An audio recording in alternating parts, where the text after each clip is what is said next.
نثار تیری چہل پہل پہ ہزاروں عیدیں ربیع الاول، سوائے ابلیس کے جہاں میں سبھی تو خوشیاں منا رہے ہیں۔ تو وہ ابلیس کس کو کہہ رہے ہیں؟ جو ان کے طریقے پہ نہیں منا رہا۔ ان سے پوچھے یہ آپ کا طریقہ کب شروع ہے؟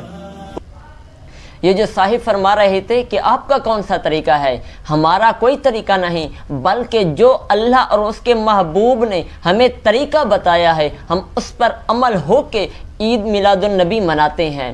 مسلم شریف کے سنہری الفاظ ہیں، جب پیارے آقا صلی اللہ علیہ وسلم مدینہ طیبہ میں تشریف لائے تو مرد اور عورتیں اپنے گھروں کی چھتوں پہ چڑھ گئے اور بچے گلیوں میں پیارے آقا صلی اللہ علیہ وسلم کے استقبال کے لیے ٹھہر گئے۔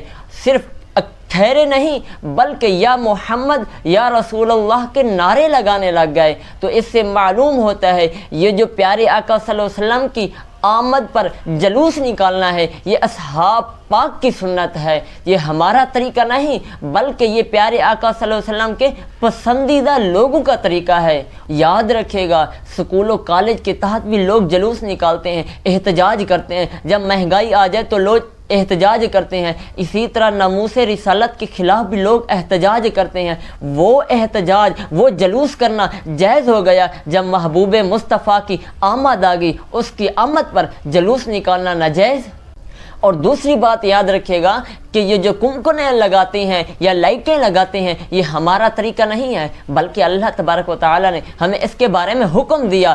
یاد رکھے گا جس کے پاس جس قدر طاقت ہوتی ہے وہ اس کے مطابق کام کرتا ہے۔ اب اللہ تبارک و تعالیٰ کی جو طاقت ہے وہ لامحدود ہے، اس کا انسان کوئی تعین نہیں کر سکتا۔ اسی طرح انسان کے پاس جس قدر طاقت ہوتی ہے وہ اس کے مطابق کام کرتا ہے۔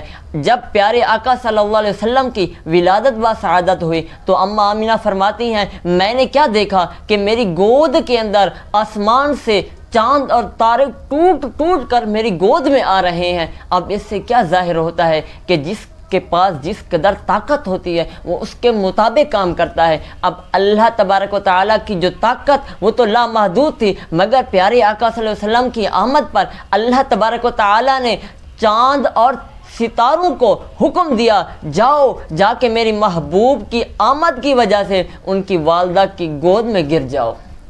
اب ہمارے پاس کیا طاقت ہے؟ ہمارے پاس تو یہی طاقت ہے کہ ہم کمکمے لگاتے ہیں، ہمارے پاس تو طاقت نہیں کہ ہم آسمان سے تاروں کو توڑ کر زمین پہ لا دیں محبوب کی ولادت کے لیے۔